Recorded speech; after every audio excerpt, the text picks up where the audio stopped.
Good evening everyone. बच्चे ध्यान देंगे, लास्ट टाइम जो हमने स्टडी किया था इलेक्ट्रोमैग्नेटिक रेडिएशंस को लेकर, उसकी वेव नेचर को हमने स्टडी किया था। दैट मीन्स जो वेव नेचर है इलेक्ट्रोमैग्नेटिक रेडिएशन का, उसको लेकर हमने पढ़ा था और उसमें हमने प्रॉपर्टीज देखी थी इलेक्ट्रोमैग्नेटिक रेडिएशंस की क्या है। ओके बच्चे, सबको याद होगा फर्स्ट प्रॉपर्टी इलेक्ट्रोमैग्नेटिक रेडिएशंस की कौन सी थी? जो ऑसिलेटिंग इलेक्ट्रिकल या मैग्नेटिक फील्ड है that was produced by oscillating charge particle are perpendicular to each other. मैंने दिखाया था कि हमारे पास जो ऑसिलेटिंग इलेक्ट्रिकल या मैग्नेटिक फील्ड है वो हमेशा एक दूसरे के परपेंडिकुलर रहता है। सपोज ये हमारे पास यहाँ पर एक्सिस ऑफ प्रोपोगेशन है, डायरेक्शन ऑफ प्रोपोगेशन है, तो जो ऑसिलेटिंग इलेक्ट्रिकल फील्ड अगर ऊपर से आता है तो मैग्नेटिक फील्ड इसी के परपेंडिकुलर होगा, वो यहाँ पर नीचे से जाएगा। तो दैट मीन्स ऑसिलेटिंग इलेक्ट्रिकल या मैग्नेटिक फील्ड जो थे, हमने कहा था they are perpendicular to each other and also perpendicular to this direction of propogation of wave. याद है ना सबको ये? ओके इसके बाद क्या कहा था सेकंड प्रॉपर्टी में कि जो इलेक्ट्रोमैग्नेटिक रेडिएशंस हैं irrespective of their wavelength they travel with the same speed in vacuum। Vacuum में इलेक्ट्रोमैग्नेटिक रेडिएशंस सारी की सारी सेम स्पीड से ट्रेवल करती हैं, और वो सेम स्पीड क्या थी बच्चे? Speed of light, that is 3 into 10⁻⁸ meter पर सेकेंड, इस स्पीड से ट्रेवल करती है। थर्ड बच्चे हमने प्रॉपर्टी क्या देखा था इलेक्ट्रोमैग्नेटिक रेडिएशंस का? आपको याद होगा जो थर्ड प्रॉपर्टी था दैट वाज कि जितनी भी इलेक्ट्रोमैग्नेटिक रेडिएशंस हैं इनको अगर हम अरेंज करते हैं in increasing order of their wavelength और decreasing order of their frequency, या हमने कहा था decreasing order of their wavelength और increasing order of their frequency, a complete spectrum is obtained. और उस स्पेक्ट्रम को क्या नाम दिया गया था बच्चे? इलेक्ट्रोमैग्नेटिक स्पेक्ट्रम का नाम दिया गया था। क्या नाम दिया गया था उसको? इलेक्ट्रोमैग्नेटिक स्पेक्ट्रम का नाम दिया गया था। और इलेक्ट्रोमैग्नेटिक स्पेक्ट्रम में मैंने आपको ऑर्डर लिखवाया था बच्चे, देखेंगे ध्यान से उसी ऑर्डर को बच्चे फिर से कि हमारे पास ऑर्डर क्या था बच्चे। जो हमने लास्ट टाइम ऑर्डर लिया था that was in decreasing order of their wavelength, आज हम देखेंगे वही ऑर्डर बच्चे increasing order of their wavelength. ठीक है, इलेक्ट्रोमैग्नेटिक रेडिएशंस का लास्ट टाइम हमने डिक्रीजिंग ऑर्डर देखा था, पहले मैं उसी को ले लेता हूं। डिक्रीजिंग ऑर्डर ऑफ वेवलेंथ, और वेवलेंथ के लिए मैंने बताया था इसको हम लैम्ब्डा से रिप्रेजेंट करते हैं। तो जो डिक्रीजिंग ऑर्डर था हमने देखा था बच्चे, सबसे पहली कौन सी थी इलेक्ट्रोमैग्नेटिक रेडिएशंस में? सबसे पहले कौन सी थी बच्चे? Radio waves. रेडियो वेव्स इनकी वेवलेंथ बच्चे जो थी वो ज्यादा थी as compare to micro, radio, micro,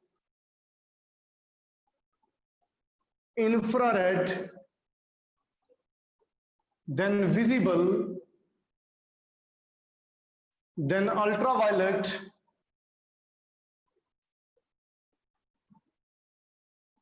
ultraviolet जिसको हमने नाम दिया था यूवी का भी बच्चे ultraviolet, then X rays, then gamma rays, और लास्ट में कौन सी थी बच्चे? Cosmic rays. कॉस्मिक रेज के लिए मैंने कहा था कि इनकी वेवलेंथ जो होती है बच्चे वो सबसे कम रहती है। सबसे ज्यादा वेवलेंथ किसकी रहती है? रेडियो वेव की। जब भी डिक्रीजिंग ऑर्डर लगाना है तो डिक्रीजिंग ऑर्डर में आपको ग्रेटर का साइन यूज करना है, लास्ट टाइम मैंने बता रखा है ये। तो रेडियो वेव्स जो हैं इनकी वेवलेंथ ज्यादा होती है as compare to micro, micro की ज्यादा होती है as compare to infrared, infrared की ज्यादा होती है as compare to visible, visible की ज्यादा रहती है as compare to UV, UV की ज्यादा रहती है एक्सरेज से, एक्सरेज की गामा से, और गामा की कॉस्मिक से ज्यादा रहती है। ये जो मैंने बताया अभी ये ऑर्डर किसका है? Decreasing order of wavelength. मैंने कहा था अगर इसी ऑर्डर को मैं फ्रीक्वेंसी के टर्म में दिखाना चाहूं तो इंक्रीजिंग ऑर्डर आ जाएगा फ्रीक्वेंसी का, उसमें साइन क्या करना है? इंटरचेंज कर देना है, लेसर साइन लगा देना है, बाकी जो सीक्वेंस हमने ये पकड़ा है बच्चे सेम सीक्वेंस में चलना है। ठीक है, अभी इसी को मैं लिख रहा हूं इंक्रीजिंग ऑर्डर ऑफ वेवलेंथ में। Increasing order of wavelength,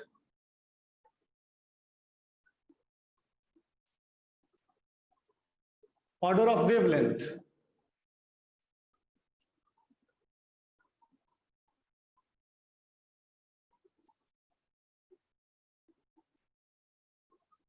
increasing order of wavelength, तो बच्चे ये ऑर्डर क्या हो जाएगा, उल्टा। तो बच्चे इसको लिखेंगे, सबसे पहले आ जाएगा कॉस्मिक। अब इंक्रीजिंग ऑर्डर के लिए जो साइन यूज करना है वो लेसर का साइन यूज करना है। पहले आ गया कॉस्मिक रेज, इनकी जो वेवलेंथ होती है वो छोटी होती है, किससे बचे, गामा से। जो ऑर्डर है उसको उल्टा कर दो, गामा की छोटी होती है as compare to X rays, X rays की छोटी होती है as compare to UV, X rays की छोटी रहती है एज कंपेयर टू यूवी बचे। यूवी, यूवी की जो वेवलेंथ है वो छोटी होती है as compare to visible, visible की छोटी रहती है as compare to infrared, infrared की छोटी होती है एज कंपेयर टू माइक्रो, और इसकी छोटी रहती है as compare to radio waves. तो हमने क्या लगाया बच्चे, ये इंक्रीजिंग ऑर्डर ऑफ वेवलेंथ। क्या लगाया हमने यहां पर, ये इंक्रीजिंग ऑर्डर ऑफ वेवलेंथ। ये जो हमने इंक्रीजिंग ऑर्डर बच्चे वेवलेंथ का यूज किया है यहां पर, इस इंक्रीजिंग ऑर्डर में सबसे जो छोटी वेवलेंथ वाली वेव है दैट इज कॉस्मिक रे। जो कॉस्मिक है इसकी वेवलेंथ सबसे छोटी रहती है, ठीक है बच्चे। कॉस्मिक की वेवलेंथ सबसे छोटी है, दैट मीन्स हमारे पास यहां पर ये लो वेवलेंथ रीजन आ गया। रेडियो की वेवलेंथ सबसे ज्यादा है तो यहां पर ये हाई वेवलेंथ रीजन आ गया। तो लो वेवलेंथ से हाई वेवलेंथ की तरफ गए, या हम कह सकते हैं बच्चे फ्रीक्वेंसी की टर्म में हाई फ्रीक्वेंसी से लो फ्रीक्वेंसी की तरफ हम आगे हैं। ओके, अभी ये जो मैंने बताया है इसमें बच्चे ध्यान देना, ये जो विजिबल स्पेक्ट्रम है, विजिबल जो स्पेक्ट्रम है बच्चे ध्यान देंगे इसको, इसमें हमारे पास बच्चे 7 कलर्स आते हैं, विबग्योर, विबग्योर। बच्चे ध्यान देना, विबग्योर को कब देखना है आपने, जब यहां पर हमने इंक्रीजिंग ऑर्डर ऑफ वेवलेंथ लिया है। इंक्रीजिंग ऑर्डर ऑफ वेवलेंथ में आपने विबग्योर लिखना है ऐसे करके, ठीक है बच्चे। ध्यान रखना, अगर डिक्रीजिंग में लिखा है तो फिर इसको उल्टा करके लिखना पड़ेगा। अगर विजिबल के यहां पर मैं दिखाऊं विबग्योर को, तो इसको बच्चे इनवर्स करके दिखाना पड़ेगा, ठीक है। क्योंकि यहां पर ये इंक्रीजिंग ऑर्डर वेवलेंथ का बोला है तो ये भी बच्चे इंक्रीजिंग में ही चल रहा है वेवलेंथ का। दैट मींस वॉयलेट से अगर रेड की तरफ जाते हैं तो वेवलेंथ क्या बच्चे, बढ़ रही है, इंक्रीज कर रही है। क्लियर है यहां तक? अभी ध्यान देंगे, ये जो इंक्रीजिंग ऑर्डर ऑफ वेवलेंथ मैंने कहा है, इन सारी की सारी रेडिएशंस का हमने वेवलेंथ वैल्यू देखना है, इन सभी का फ्रीक्वेंसी वैल्यू देखना है। तो एक फ्लो चार्ट बच्चे ड्रा करेंगे इसके लिए, जो भी मैंने बताया इसके लिए फ्लो चार्ट ड्रा करेंगे।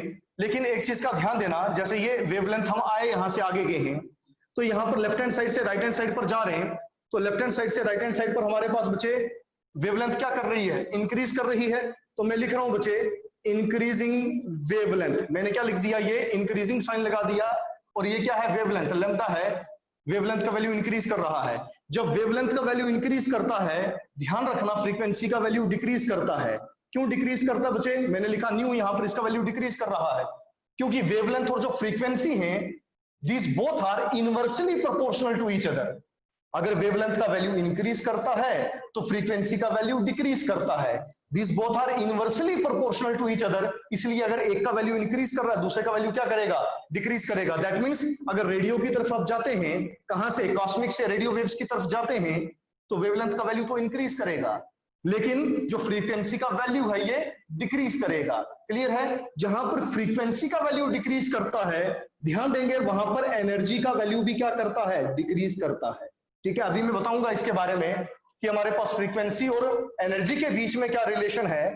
लेकिन जहां पर फ्रीक्वेंसी का वैल्यू डिक्रीज करेगा वहां पर एनर्जी का वैल्यू भी डिक्रीज करेगा, जहां पर फ्रीक्वेंसी इंक्रीज करेगी वहां पर एनर्जी भी इंक्रीज करेगी। और ये जो दोनों हैं, these are inversely proportional to wavelength. जितना वेवलेंथ बच्चे बड़ा होगा उतनी फ्रीक्वेंसी और उसकी एनर्जी छोटी रहेगी। यहां तक क्लियर है? प्लीज नोट डाउन, इसको नोट कर लेंगे, फिर हम देखते हैं एक फ्लो चार्ट की फॉर्म में।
तो हम डिस्कस कर रहे हैं बच्चे यहाँ पर ये जो सारे का सारा वेवलेंथ रेंज है ये किसका है, यहाँ पर इलेक्ट्रोमैग्नेटिक रेडिएशंस का, और इसमें हमारे पास ऊपर से नीचे आ रही है इंक्रीजिंग ऑर्डर में। दैट मींस ये इंक्रीजिंग ऑर्डर ऑफ वेवलेंथ में इलेक्ट्रोमैग्नेटिक स्पेक्ट्रम को हमने अरेंज किया है।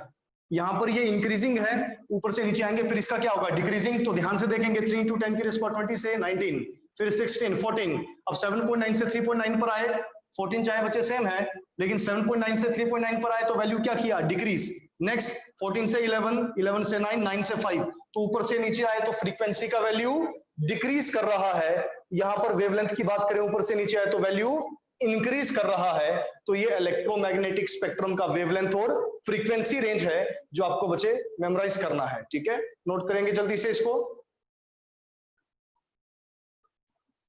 इसके बारे में ये जो मैंने यहां पर विजिबल स्पेक्ट्रम में यहां पर रेंज दिखाया क्या था, 3800 से 7600 या 400 नैनोमीटर से 700 नैनोमीटर, किसकी फॉर्म में दिखाया, आर्टिस्टिक व्हील की फॉर्म में, जिसको हमने नाम दिया मुनशेल कलर व्हील या आर्टिस्टिक व्हील। इसमें होता क्या बच्चे, जो वायलेट है और यहाँ पर हमने इंडिगो को ब्लू के साथ हमने दिखाया, दोनों का वेवलेंथ रेंज अप्रोक्सीमेटली सेम रहता है, क्योंकि हम कहते हैं कि स्काई का कलर इंडिगो है, ब्लू है, तो दोनों अप्रोक्सीमेटली सेम रहते हैं। इसलिए बच्चे ये दोनों में से हम एक वैल्यू लेते हैं, दैट मींस ये मर्ज की हुई वैल्यू हम लेते हैं। ये ब्लू आ गया, ये ग्रीन, येलो, ऑरेंज, रेड। जो वायलेट है कहां से स्टार्ट होता है बच्चे, ये स्पेक्ट्रम का जो रेंज है 400 से, नेक्स्ट 430, 490, 560, 580, 620 और 800 पर जाके फिर से ये मर्ज कर जाता है। अब इस आर्टिस्टिक व्हील का, मुनशेल कलर व्हील का पर्पस क्या है, ये मुनशेल कलर व्हील, ये आर्टिस्टिक व्हील बच्चे क्यों स्टडी किया जाता है, ध्यान देंगे यहां पर। ये जो वायलेट है यहां पर, अगर कोई बच्चे सब्सटेंस है, अगर वो वायलेट यहां पर रेडिएशन को एब्जॉर्ब करता है तो इसका कंप्लीमेंट्री कलर येलो है, वो बच्चे री एमिट करेगा। जो कलर बच्चे री एमिट होता है वही हमें दिखना स्टार्ट हो जाता है नेक्ड आई से। तो जो भी कलरेशन हम देखते हैं वो सारी की सारी कलरेशन हमें बच्चे जो भी कलर्स दिखते हैं वो सब मुनशेल कलर व्हील के अकॉर्डिंगली हम देखते हैं। ठीक है, तो जो भी सब्सटेंस हमें जिस कलर का दिखता है, सपोज कोई कपड़ा हमें रेड कलर का दिख रहा है, वो क्यों रेड कलर का दिखता है, क्योंकि बच्चे वो ग्रीन कलर की रेडिएशन को एब्जॉर्ब कर रहा होता है और रेड कलर की रेडिएशन को री एमिट कर रहा होता है। तो जिस कलर की रेडिएशन को बच्चे जो सब्सटेंस एब्जॉर्ब करेगा उसका कंप्लीमेंट्री कलर जो है बच्चे वो री एमिट होता है, इस वजह से हमें कलर्स दिखना स्टार्ट हो जाते हैं। क्लियर है ये सबको। तो कोई भी सब्सटेंस हमें कलरफुल दिखता है वो इस मुनशेल कलर व्हील या आर्टिस्टिक व्हील के बेसिस पर हम डिसाइड कर सकते हैं कि उसका कलरेशन कैसे आया होगा। ठीक है, समझ में आ गया बच्चे। यहां पर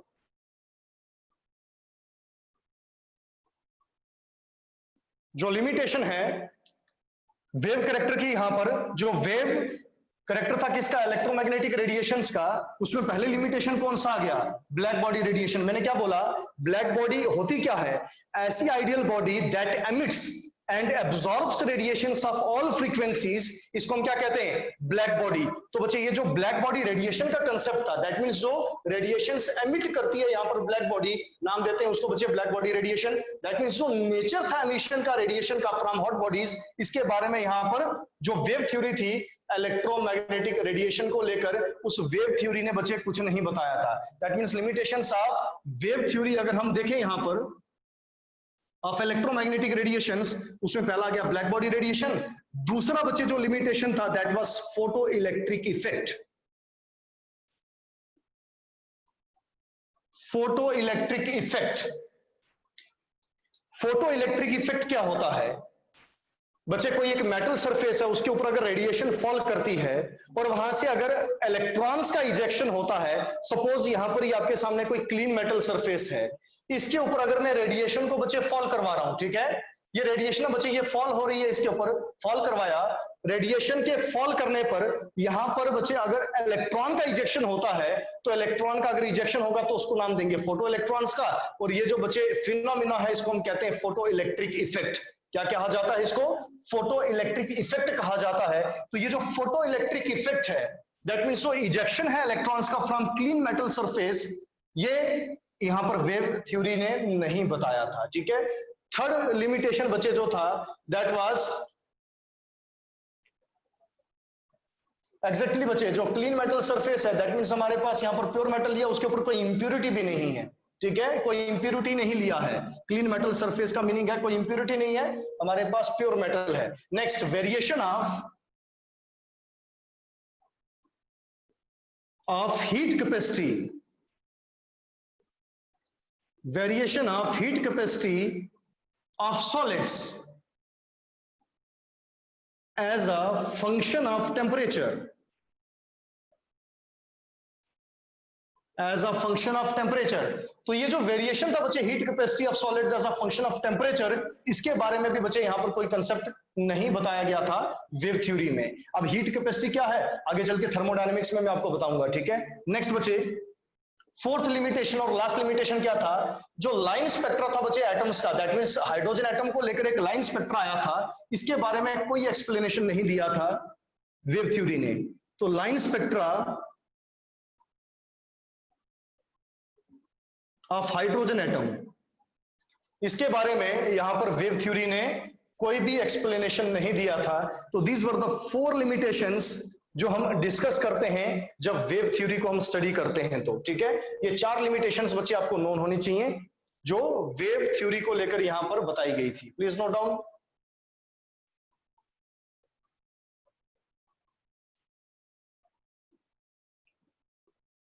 क्या डाला आपने हेडिंग बच्चे यहां पर, particle nature of electromagnetic radiations.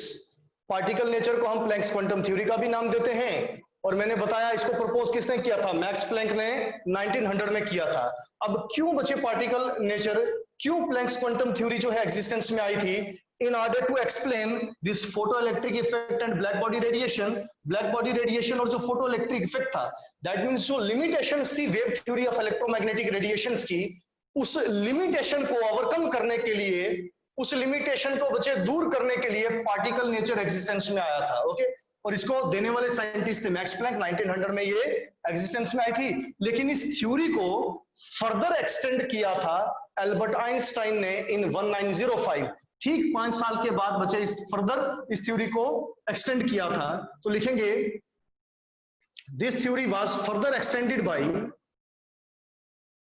this theory was further extended by Einstein in 1905। ठीक है, अब ये जो थ्योरी है इसके पास्टुलेट्स क्या हैं ये हमने देखने हैं। तो हेडिंग डालेंगे postulates of Planck's quantum theory, postulates of Planck's quantum theory.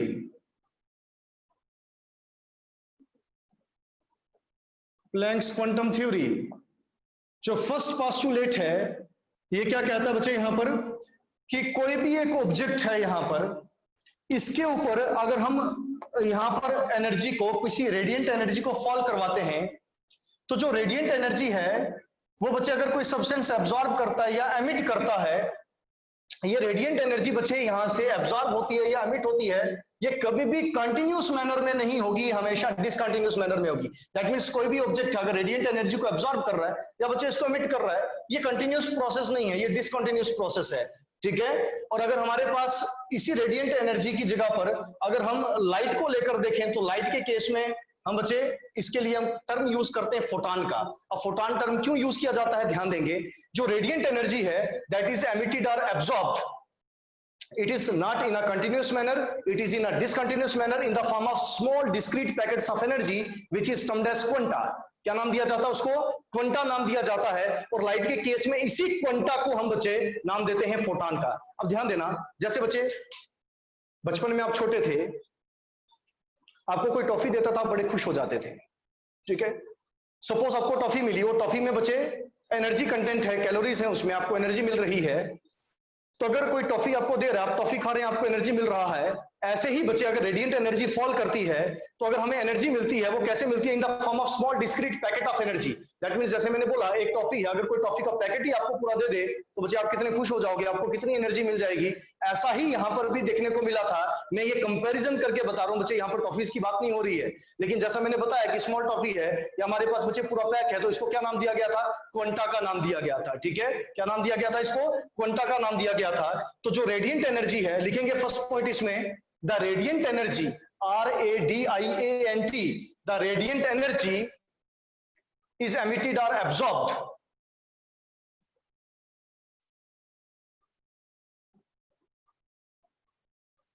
the radiant energy is emitted or absorbed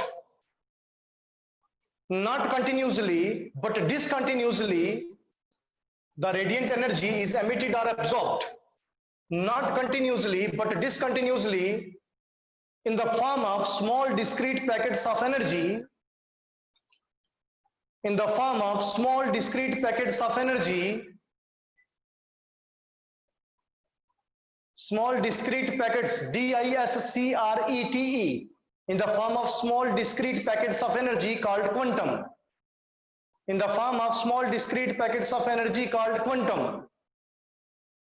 full stop करके फर्स्ट पॉइंट के साथ कंटिन्यूएशन में लिखेंगे, इन case of light, in case of light, in case of light the quantum of energy is known as photon.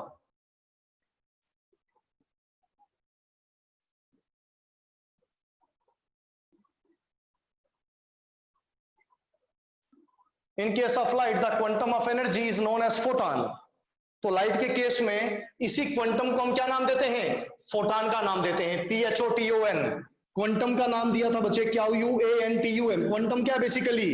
It represents a small discrete packet of energy, small discrete packet of energy, इसको नाम दिया quantum का, और इसी quantum को बच्चे नाम दिया फोटॉन का. दैट मीन्स क्वांटम और फोटॉन में कोई डिफरेंस नहीं है. क्वांटम टर्म यूज करते हैं बच्चे जब इलेक्ट्रोमैग्नेटिक रेडिएशंस को लेकर हम बात करते हैं, और फोटॉन टर्म हम तब यूज करते हैं जब सनलाइट को लेकर बात की जाती है. तो in case of sunlight, that means सूरज की रोशनी अगर गिर रही है तो बच्चे हमें एनर्जी मिलती है.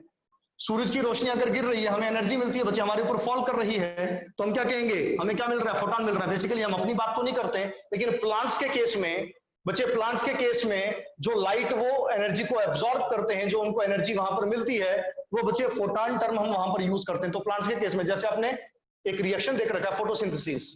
फोटोसिंथेसिस में जब आप रिएक्शन करते हैं, रिएक्टेंट और प्रोडक्ट के बीच में एरो यूज करते हैं, उस एरो के ऊपर बच्चे आप इस फोटॉन को लिखते हैं कि फोटॉन जो है इसकी वजह से यहां पर फोटोसिंथेसिस प्रोसेस जो है वो कैरी आउट हो रहा है. ठीक है, तो मैंने क्या कहा? The radiant energy is emitted और absorbed. The radiant energy is emitted or absorbed not continuously but discontinuously in the form of small discrete packets of energy, in the form of small discrete packets of energy called quantum. And in case of light the quantum of energy is known as photon. In case of light the quantum of energy is known as photon. Okay, second point. Second point, जो energy है बच्चे हर एक quantum का, energy जिसको हमने represent किया E से, the energy of each quantum is proportional to the frequency of radiation. That means जो एनर्जी है हर एक क्वांटम को लेकर, the energy of each quantum किसके प्रोपोर्शनल है बच्चे? जो भी रेडिएशन का फ्रीक्वेंसी होगा उसके प्रोपोर्शनल है. The energy of each quantum is proportional to the frequency of radiation. Energy of each quantum is proportional to the frequency of radiation. Clear है यहां पर? तो बच्चे जो हमारे पास यहां पर एनर्जी है वो किसके प्रोपोर्शनल है? फ्रीक्वेंसी के. आपको अभी याद होगा मैंने अभी मैंने अभी कहा था कि कहीं पर अगर फ्रीक्वेंसी का वैल्यू इंक्रीज कर रहा है तो वहां पर एनर्जी का वैल्यू भी बढ़ता है, और फ्रीक्वेंसी का वैल्यू डिक्रीज कर रहा है तो एनर्जी का वैल्यू भी डिक्रीज कर रहा है. कहां से बताया था बच्चे? प्लैंक क्वांटम थ्योरी से. तो जो प्लैंक क्वांटम थ्योरी हमें बताती है कि जो एनर्जी है हर एक क्वांटम का, that is proportional to the frequency of radiation. That means जिसकी फ्रीक्वेंसी ज्यादा होगी, जिस भी रेडिएशन की फ्रीक्वेंसी ज्यादा होगी उसकी एनर्जी क्या होगी? ज्यादा होगी, because both are directly proportional to each other. तो जिसकी फ्रीक्वेंसी ज्यादा उसकी एनर्जी भी ज्यादा है, जिसकी फ्रीक्वेंसी कम उसकी एनर्जी भी कम. अब बच्चे यहां पर प्रोपोर्शनलिटी का साइन में हटा रहा हूं, तो प्रोपोर्शनलिटी की जगह पर क्या आएगा? Proportionality constant. तो रिलेशन क्या आ गया? E is equal to H nu. Okay, E is equal to H nu. अभी ध्यान देना, एनर्जी बच्चे किसके इक्वलेंट है? एच न्यू के. हमने क्या बोला? Energy of each quantum in case of sunlight, in case of light हम क्या कहते हैं? फोटॉन. दैट मींस ये जो एच न्यू है ये किसको रिप्रेजेंट कर रहा है? फोटॉन को. अगर कहीं पर आपको एच न्यू लिखा हुआ मिलता है तो किसको रिप्रेजेंट कर रहा है? फोटॉन को. दैट मींस ये क्या है? डिस्क्रीट पैकेट है एनर्जी का. एच न्यू क्या है? डिस्क्रीट पैकेट एनर्जी का, क्योंकि एनर्जी को रिप्रेजेंट किया एच न्यू से. तो एच क्या था बच्चे यहां पर? Constant of proportionality. Where H क्या है यहां पर? Constant of proportionality. जिसको नाम देते हैं प्लैंक्स कांस्टेंट का, कांस्टेंट ऑफ प्रोपोर्शनलिटी, नाम क्या देते हैं इसको, called Planck's constant, called Planck's constant. ठीक है, तो यहां पर h क्या है बच्चे, ये स्मॉल h क्या है, कैपिटल H नहीं लिखना है, स्मॉल h क्या है, कांस्टेंट ऑफ प्रोपोर्शनलिटी, जिसको हम नाम देते हैं प्लैंक्स कांस्टेंट का।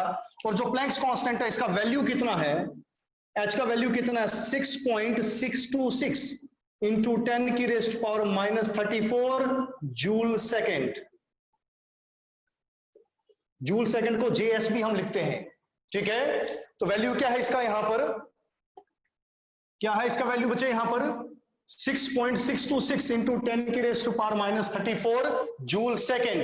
ये किसका वैल्यू है बच्चे, प्लैंक्स कांस्टेंट का वैल्यू है 6.626 इंटू 10 की रेस्ट पावर -34 जूल सेकेंड। लेकिन अगर यही वैल्यू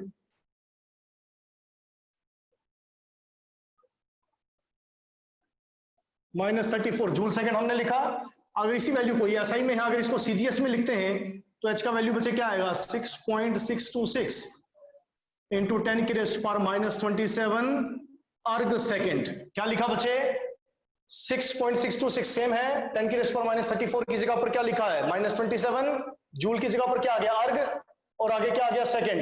दैट मीन्स हमारे पास यहां पर ये जो जूल है और अर्ग है इसके बीच में कोई रिलेशन है। वो क्या होता है बच्चे, 1 जूल इज इक्वल टू 10 की रेस्ट पावर 7 अर्ग। 1 जूल कितने अर्ग के इक्विवेलेंट होता है, 10 की रेस्ट पावर 7 अर्ग के इक्विवेलेंट होता है। तो ध्यान देना, 10 की रेस्ट पावर -34 इंटू 10 की रेस्ट पावर 7 करेंगे तो कितना आएगा, 10 की रेस्ट पावर -27। तो ये आ गया बच्चे यहां पर इसका सेकंड पोस्टुलेट जो है प्लैंक्स क्वांटम थ्योरी का।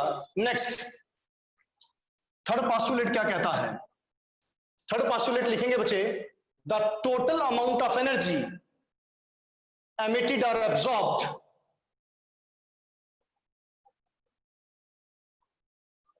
the total amount of energy emitted or absorbed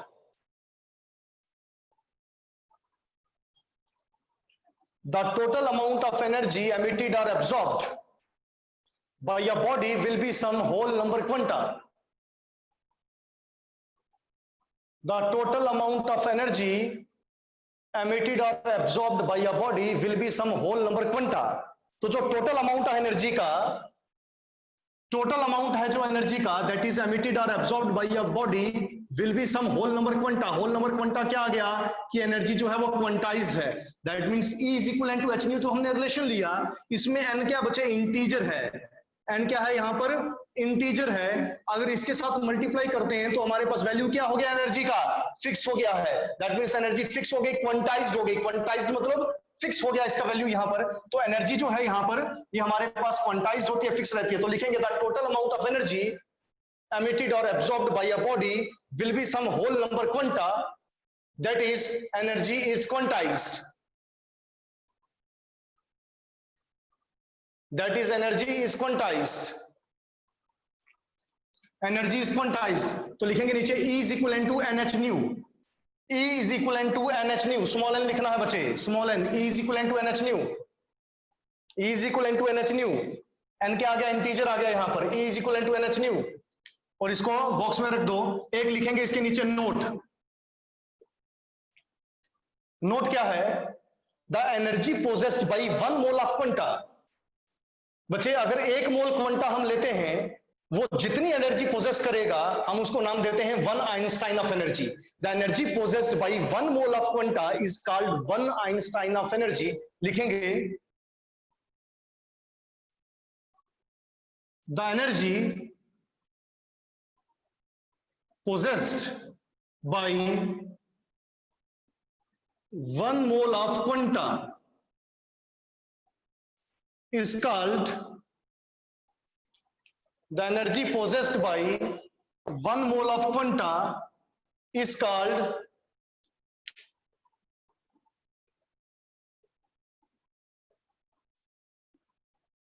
is called 1 Einstein of energy।